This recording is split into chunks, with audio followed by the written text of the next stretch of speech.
Yo, what the deal? It's your boy X.E.L. Welcome back to the channel. Thank you. Thank you very much. Thank you for coming back. But if you are new here, please do me a favor, like, subscribe, hit the bell notification, and I'll let you know when I drop another video. We are on the road to 20,000 subscribers, so please like and subscribe to the channel. And if you have like any mixing or mastering services that you need, you can definitely get that at xelohh.com. A little bit more about that later on in the video. But today what I want to talk about is the XSampler inside of Cakewalk Sonar. So let's go. All right, so here we are in Cakewalk Sonar. Unfortunately, I'm not able to give you guys another option for a theme. I gave out themes before for the BandLab, Cakewalk by BandLab one. It was available. It's still free on the website, so if you do want to get it, if you do still have Cakewalk by BandLab, just go to xelohh.com and it'll give you an option to download those themes for free, right? So today what we'll be talking about is the XSampler. There's a couple of ways to kind of bring it up in here. If you go to like a sample, you can bring it up. If you go and just right click in here and go to instruments, you can bring it up. So you'll give you an option in here. You can go to XSampler that way, right? You can just hit the plus sign up here, and this will bring you also to the same thing to get the XSampler. Another way to do it is if you actually have a sound. So let's go to my drum kit, and I'm gonna use a drum loop that I have. This is an unreleased pack that I have. Working on it.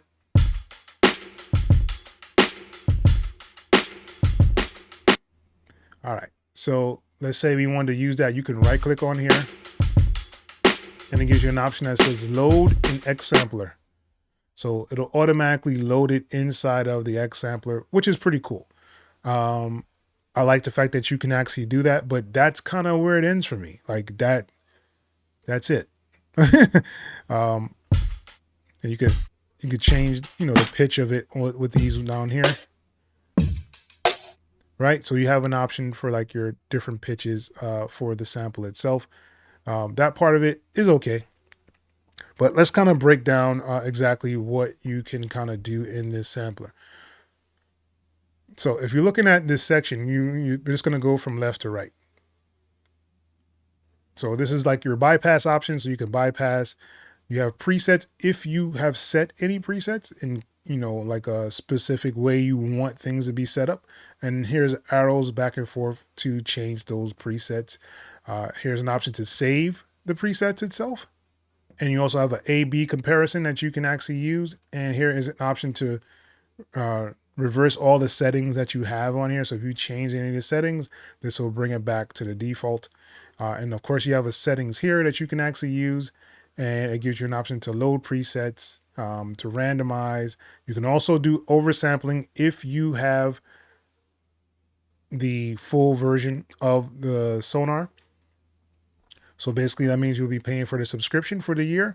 Right now, I believe they are having a sale on it, but I'm not 100% sure how much it is. I have not looked, just to be honest with you guys, but I believe it's like $50 for the year right now.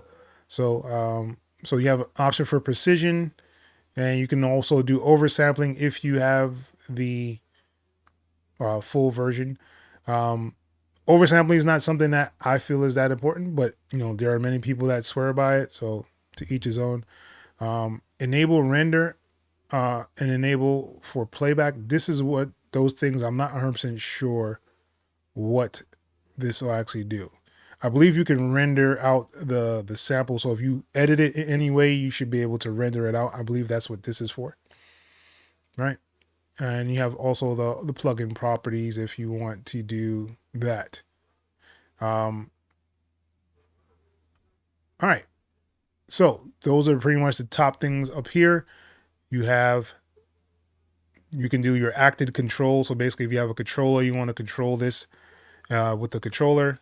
Right, you have a step sequencer where you can actually bring this sample into the step sequencer and it'll just play up and down the keys here. You have your solo and your write and record or should I say the read automation and the write automation. And this gives you the all strokes on the keyboard. You can also pin it. You have a record option that you can record new audio. So if you wanted to use like your voice, you can use this tool to actually record, and you could actually put your voice in here. I think that's pretty cool. And you could play the sample right here. Here's some other options for, I guess, whatever you're going to use to record with. And yeah. So over here on this left hand side, you have the browser option. So this is one of the things that I'm not necessarily too keen about. So if you just pulled up a sampler by itself and you just wanted to look for sounds, you couldn't just do that from here. Like you have to, when you go and open this up, it opens up whatever you have, and you can't like listen to any of the samples. You're just basically just going through the motions, and you can't play them back, so you can't hear exactly what you're doing. I'm not sure if they're gonna expand this and make it a little bit better to look for samples or not. But I wasn't necessarily too fond of that. I'm not sure why they didn't try to make that a little bit more accommodating. All right, and here are the show hide controls, and here is the edit menu. So you can do normalize the sample, so make it bigger, and you can reverse the sample here as well, and an option to reset all the parameters that you've actually changed. That could be pretty cool. And this will show the controls in either of the controls down here. If you grab from this left hand side, you can always pull this in to start the sample earlier. So this is like your starting point, right? And if you go to the other end, this is your ending point. You can see the double arrows there, so you can actually edit the sample itself. So if I play,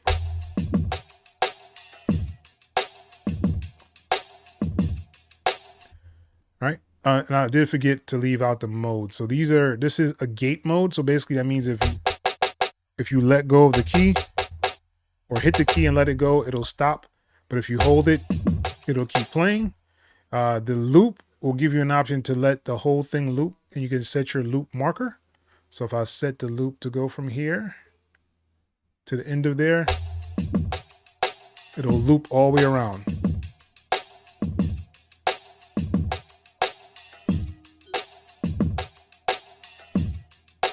Right? And the one shot is, if you put it on one shot, is going to loop and play straight through without having to hold any of the keys. Right? So that's basically what that does. So basically the one shot just plays it all the way through that one time. So if I do a one shot,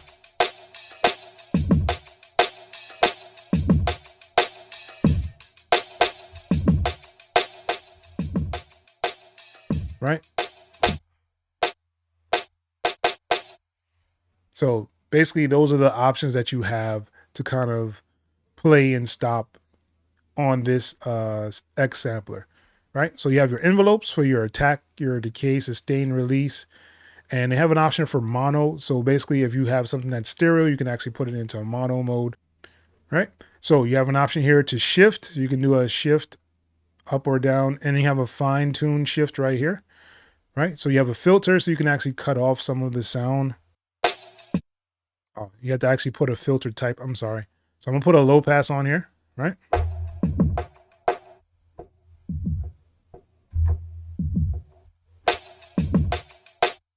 I think that's pretty cool. And you should be able to double click to turn it back to its default location, right?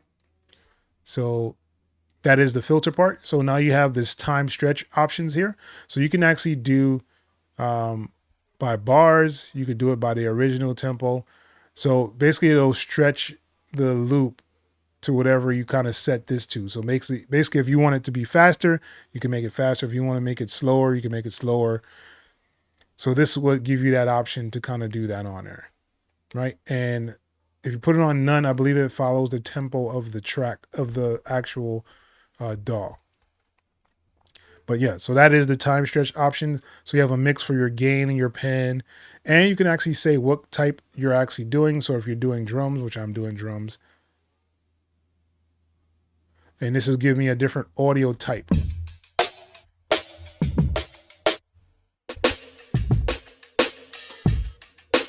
But that's it. That's all you can do. There's no real options for me to kind of split this up, make this into like a little drum program, send this to another, piece of software that I can actually, manipulate this a little bit more than what it is right here. So if I wanted to like split the sample on different keys, there's not an option to do that. There's not really an option to do like a pitch bending. So like if I had like a 808 on here and I wanted to kind of pitch bend it, there's not an option to do that. This shift doesn't really help when you're actually doing that.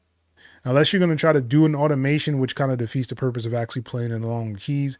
At least that's how I see it. So there's no option to do like a portamento for your slide to kind of make it glide or slide up to those other notes.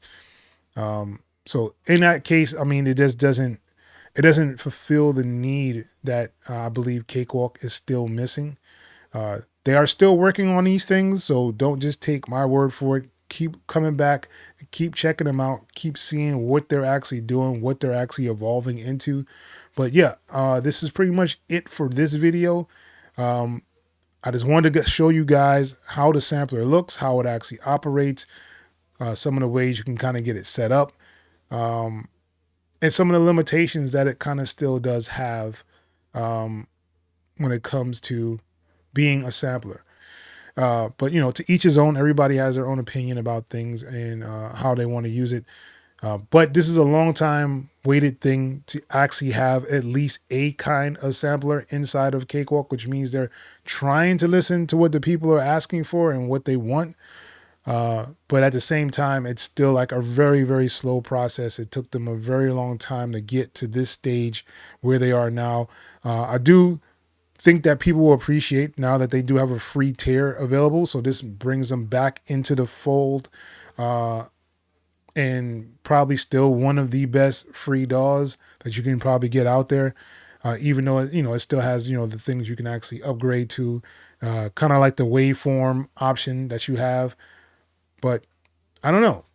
We kind of will have to see exactly where they go with this. And if people are willing to actually invest and pay for Cakewalk still, but we shall see. And with that being said, if you guys have like any mixing and mastering needs, definitely hit me up, xelohh.com. If you do need graphics, I also do graphics there as well. And you get to see a couple of the placements that I've actually gotten from my stint in the TV film world. And if you do need any kind of one-on-one consultation, I do have that available on the site as well. And that's xelohh.com. And I'll see y'all guys there. And once again, that's the end of this video. Thank you guys. Make sure you are liking and subscribing. We're on the road to 20,000 subscribers. Yeah. And once again, it's your boy, X.E.L. Oh. Till next time, people. Peace.